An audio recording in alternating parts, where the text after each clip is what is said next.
harus tetap semangat. Tuhan Yesus sangat senang anak-anak yang selalu semangat. Nah, saudara, ketemu lagi dengan Miss Vero dalam pelajaran agama Kristen. Video pembelajaran kali ini kita mempelajari bab 8 mengasihi keluarga. Sebelum kita mulai pembelajaran kita kali ini, mari kita ambil sikap berdoa. Ayo lipat tangan, tutup mata. Bapa yang di surga, terima kasih atas penyertaan-Mu kepada kami sampai dengan hari ini. Kali ini kami mau belajar Tuhan, bimbing kami dengan Roh Kudus-Mu agar kami lebih mudah mengerti tentang materi pembelajaran kali ini. Dan bimbing juga guru kami agar hikmat kebijaksanaan mulai yang terjadi dan tentang kerajaan surga mulai yang terlontarkan. Bapa di surga, bantulah kami anak-anak-Mu, beri kami kesehatan agar kami dapat memahami pelajaran kami. Dalam nama Yesus Putra-Mu yang tunggal kami berdoa. Amin. Arti mengasihi. Tahukah kamu apa artinya mengasihi? Pertama-tama kita lihat dulu apa artinya kasih. Kasih adalah perasaan yang dimiliki oleh setiap manusia. Perasaan ini akan timbul apabila manusia tersebut mempunyai rasa memiliki dan menyayangi.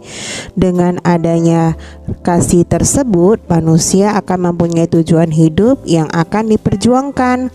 Kasih yang sesungguhnya adalah bagaimana kita memberi yang terbaik buat orang lain. Kasih lebih bersifat rasa kepedulian terhadap seorang insan atau manusia tanpa meminta balasan atau imbalan untuk yang dikasihinya. Tuhan Yesus menerima siapapun yang datang kepadanya.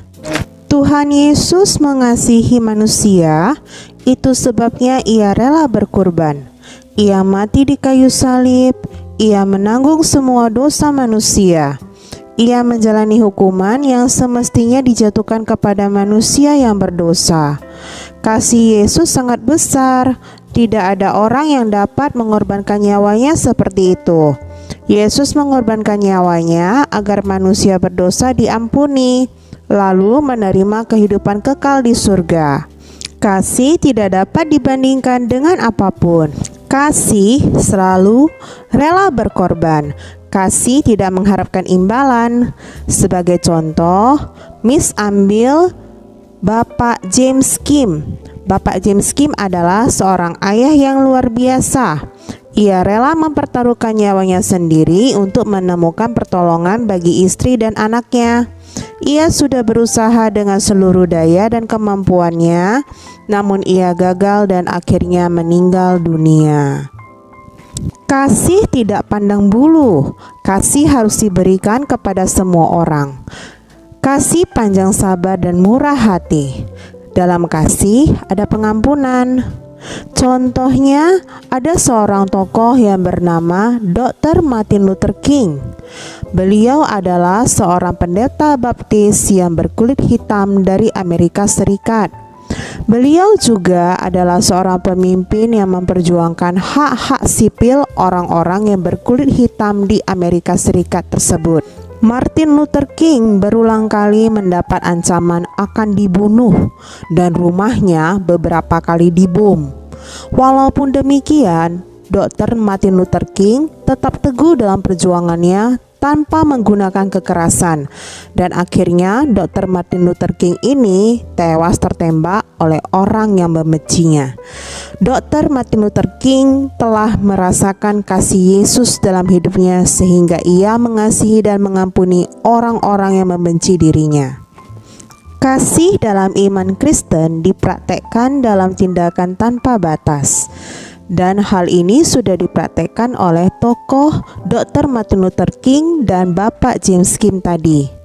Perintah untuk saling mengasihi. Mengasihi adalah perintah Allah kepada manusia. Mengasihi orang lain artinya mengasihi Allah juga.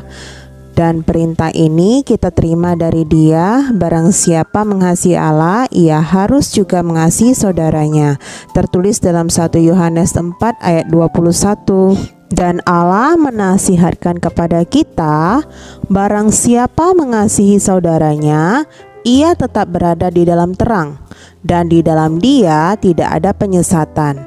Tertulis dalam 1 Yohanes 2 ayat 10. Nah, bagaimana caranya kita melaksanakan perintah-perintah itu, Miss? Salah satu caranya adalah dengan saling menghormati. Hal ini tertulis dalam Roma 12 ayat 10. Hendaklah kamu saling mengasihi sebagai saudara dan saling mendahului dalam memberi hormat. Jadi kita harus saling menghormati ya nak, kepada siapapun itu, baik kepada orang tua maupun kepada orang yang lebih tua dari kita.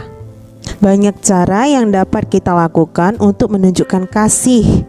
Contohnya, mendoakan orang tua dan keluarga, membantu ibu memasak, mencuci piring, menemani adik bermain, tekun belajar, dan lain-lain. Menjaga nama baik keluarga juga termasuk tindakan mengasihi keluarga.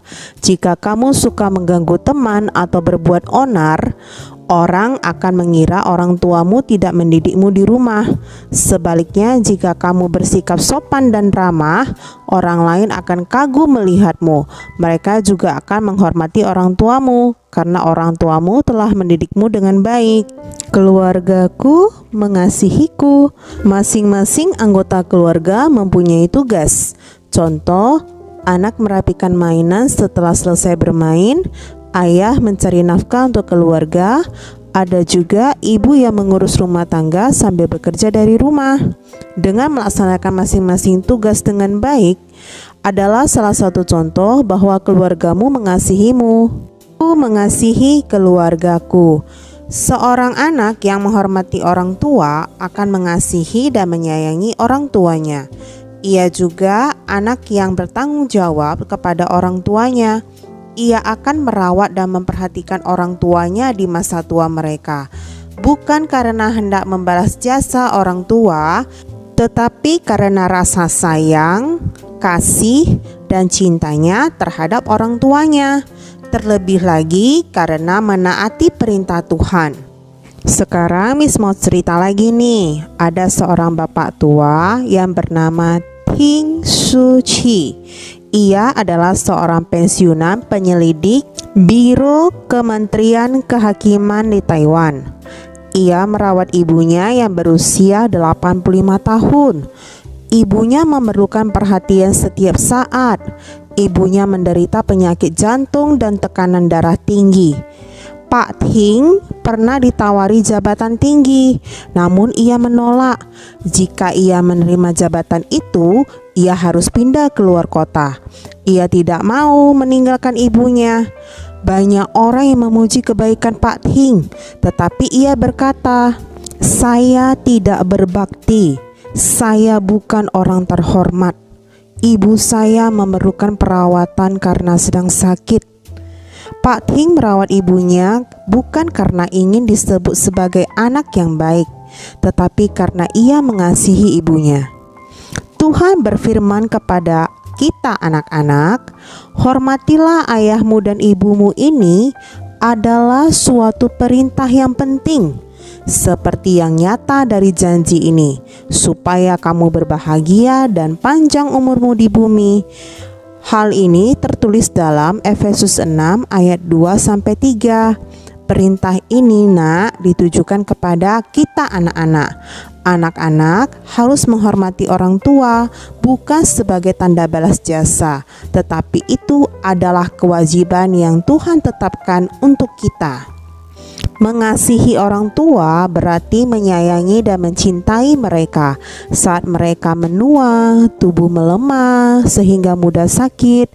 Anaklah yang harus merawat mereka, menyediakan semua kebutuhan mereka, dan melayani dengan sukacita dan sabar.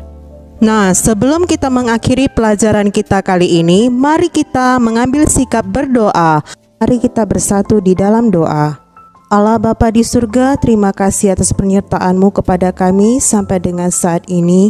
Pelajaran kami telah selesai Tuhan. Bimbing kami dengan Roh Kudus-Mu selalu agar kami dapat melaksanakan aktivitas kami sehari-hari.